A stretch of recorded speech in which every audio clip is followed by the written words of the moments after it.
February the 20th, 2013. Guys, this is kind of an urgent update. If you know people in this area and they're not watching, try to get in touch with them because it's very important. Pass this video along if you can. I don't care where you put it, it doesn't matter. But what you can see in this area, they're trying to bring these rows together as berms or dams to try to contain the leak here. Up this road is where they put the big rig that we've seen starting to try to drill some wells to let some pressure off. Here you see the busted pipeline that is floating. And if you look back on the video before this on the salt dome update, it's got links, and I'll put that link here too, to what chemicals go through these. And some of these pipelines go all the way up to Indiana for natural gas. You got some that cross in this area. And you can see that all of this was dry land. Look back on the video before this again. Look at the images there. But anyway, the important thing is this. What they found out today.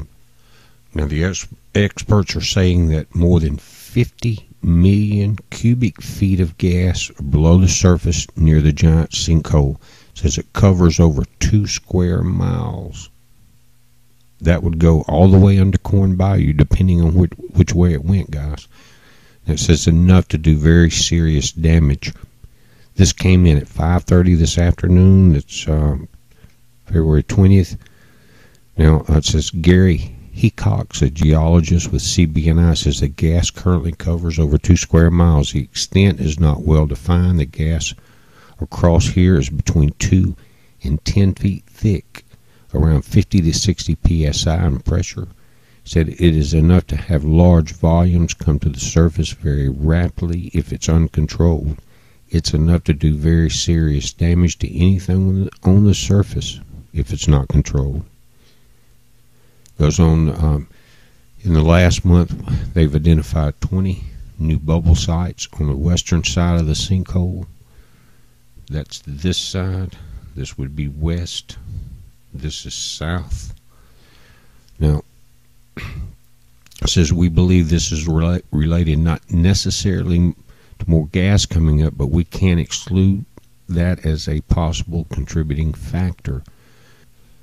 We've estimated the volume of gas in the MRAA at 50 million cubic feet in place. He says the first pictures say 200 million. That he said was a typo. We have an updated estimated. We will have an updated estimate probably by the end of the next week, and it's probably going to be substantially bigger than 50 million.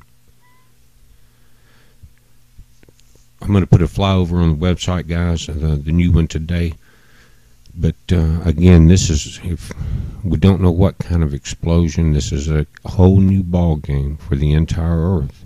Now, also, guys, this is an update on the video about the rig offshore, the gas rig.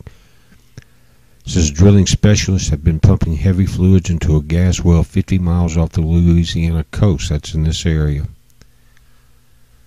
It says in a bid to halt natural gas moving among underground formations at the site. The intervention is taking place roughly 2 weeks after workers detected a kick. That's back when we did that video. You can check it out. It says, our uncontrolled flow of fluid at the Apache Court well on February 4th. Tests detected the hydrocarbon had migrated from the bottom of the 8,300 foot hole to a shallower sand formation 1,100 feet below the seafloor. The company had contracted with the well control specialists at Boots & Coots, a Halliburton company, to try and kill the well. It says with the BSEE oversight, Apache Corp has been pumping drilling fluids into the well to stop the underground flow. Now, it says U.S. regulators have come in today yesterday on the 19th to order the company to prepare to drill a relief well to control the flow if necessary. The U.S. Bureau of Safety and Environmental Enforcement says a well relief is typically used to stop an uncontrolled flow of gas or fluids from a well when other methods fail. All of this is connected. Those salt domes go right up into the Corn Bayou area. It says natural gas has been said to have been flowing underground for more than a week.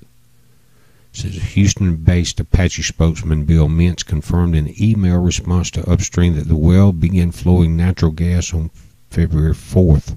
He did not offer an explanation of the perceived cause of the underground gas movement. But guys, this is a heads up. I'm going to put a couple links on it. Be safe.